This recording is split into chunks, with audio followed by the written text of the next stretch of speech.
Friends, Cowboy Jobu here with the Jobu Report. First, I want to thank each and every one of you guys for making the Jobu Report so special by subscribing to the page.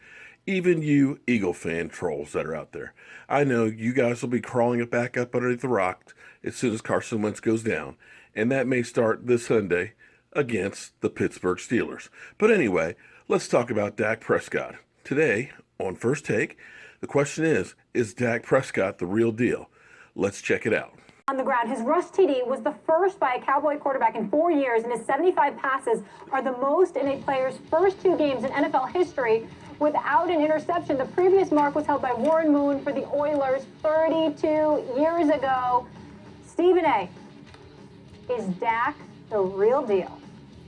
Well, let's pump the brakes now. I mean, listen, I got to give credit where credit is due, but I thank you for asking me that question, Molly, Karen, because I don't want people to think that I'm caught up in the source that they're caught up in. Yes, 75 pass attempts, not a single turnover, first 2 games, most in NFL history for a rookie. I get all of that. I appreciate it. I respect it. God bless him. But it's just 2 games. Let's pump the brakes just a little bit here and recognize that even though he's got some talent, even though he is good, I'm willing to sit up there and throw a parade for him just yet. I'm looking at the schedule here. Got another game against the Giants. Got 2 more. Got 2 coming against the Eagles. Got another game coming against the Redskins. Let's also keep that in mind. Got games on the road this year against Pittsburgh, all right, at Minnesota, at the New York Giants, at Philly, all right. They got a road game at Green Bay as well. Home games, you got Cincinnati, you got Baltimore, Philadelphia, Washington, of course, Detroit. I'm like, wait a minute here. Let's see what he does. Now that folks are figuring him out, it's going to be some film on him. Go get to study it. It's a 4th-round pick for a reason. So, again, that doesn't mean that he's not going to be good. That doesn't mean that the future may not look that bright for Tony Romo. But I'm not about to sit up here and throw a parade because he beat the Washington Redskins yesterday. It was a nice thing for him to do. He looked all right. I give him credit. But let's pump the brakes just a touch. Just a touch. I need to see more. I'm going to require that I see more. I thought he deserved credit for yesterday. That don't have a damn thing to do with next week and the weeks to follow. Let's pump the brakes just a touch, until we see more. It's amazing to me, Stephen A. It's like the 7th wonder of the world, 8th wonder of the world. I don't understand how you are able to be on the wrong side of the argument from every different angle. So let me get this straight. That was good Dallas, not bad Washington yesterday. Wrong. That is correct. It was wrong. It was bad Washington. And now pump the brakes on Dak Prescott. Look, Dak Prescott is unlikely to take the Cowboys very far this season because he's a rookie quarterback, and rookie quarterbacks throughout the history of football very rarely do. But is it too early to say that Dak Prescott is the real deal? Just the eyeball test for a second, before I get to some numbers to support this, just the eyeball test. Right from the preseason, you're looking at this guy going, okay, wait, he has an arm, he has legs, he makes good decisions with the ball, he can read defenses. I mean, like, is he good throwing the ball deep and get it back? He's a rookie quarterback, things are happening very fast. But how many rookie quarterbacks from the first time you see him in preseason look as good as Dak Prescott?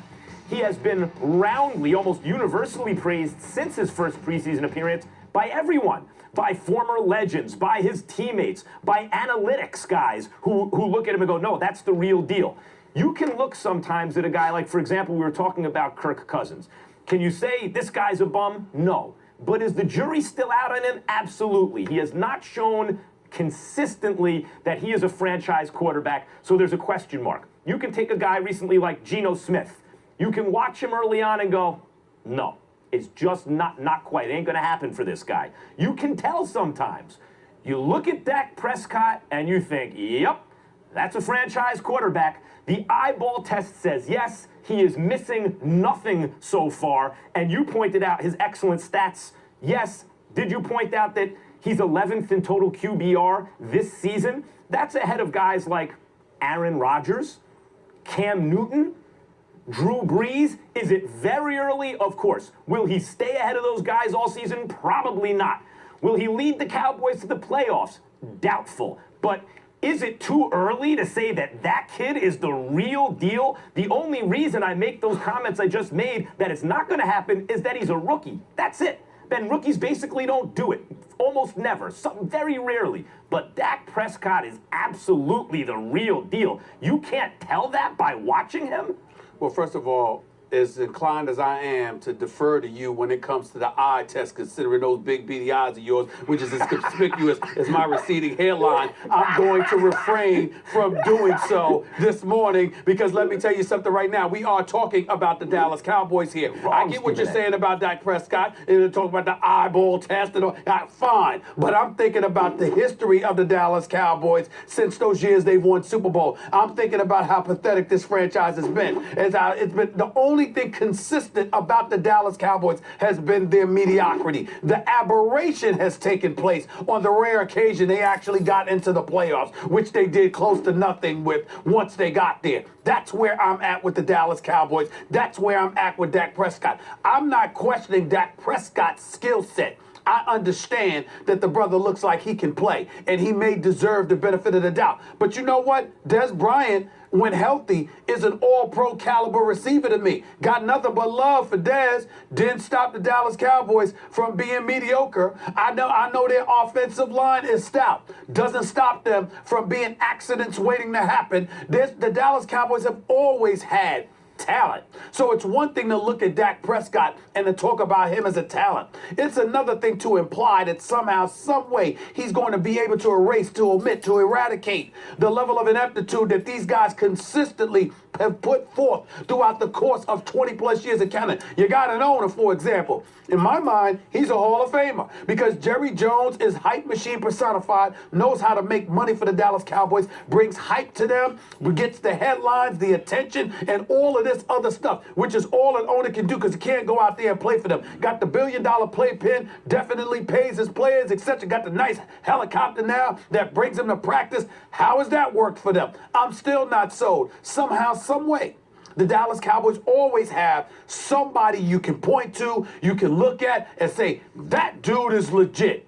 I like that dude. He can play for me. Blah, blah, blah, blah, blah. But in the end, what does it come down to in terms of what they get done and what they don't get done? The answer is not much. Well, because they're a Dallas Cowboy, and that's Dak Prescott that I'm talking about here. He's nice, but the second Max Kellerman and others start blowing him up to a point where he gets and warrants that attention, you're going to get in his way and force that black cat that's perpetually around the Dallas Cowboys to come out and is going to contaminate Dak Prescott. I'm actually looking out for Dak Prescott more than Dallas Cowboy fans because I am the one that's pumping the brake. I'm looking out for him. I'm trying to help him because the second y'all blow him up, he's going to fall because he's a Dallas Cowboy. Look, if your argument is that there's a systemic problem with the Dallas Cowboys, and Jerry Jones won't fire himself as the GM, go ahead and say it. Did a pretty good job drafting Dak Prescott. No, you're wrong. You're exactly wrong. You just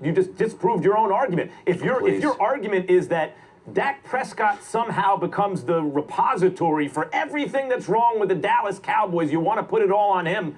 Oh, okay, I guess you can blame Dak. He can't play defense, too. He can't draft for Jerry Jones, too, although as Stephen Jones has gained more control, they're making good moves like drafting Dak Prescott. But if we're just talking about this guy, is he the real deal or is it too early to say? I don't think it's too early to say. Some may, for example, Stephen A., you may feel it's too early to say, but let me say right now, the kid is the real deal, and he just, in his second week as a pro, he just went on the road and beat a divisional rival. And I know that Washington isn't good, and I just argued that's bad Washington. But from Prescott's point of view, on the road, divisional rival, a win, no interceptions, real deal. By the way, and on top of everything else I mentioned, he commands the huddle. His teammates like him. He energizes them. They want to play for him. They want to play with him. 100% the real McCoy. 100%. After 2 games, you should be ashamed of yourself. That's nonsensical. Go ahead, Molly. I don't even have time right now. All right.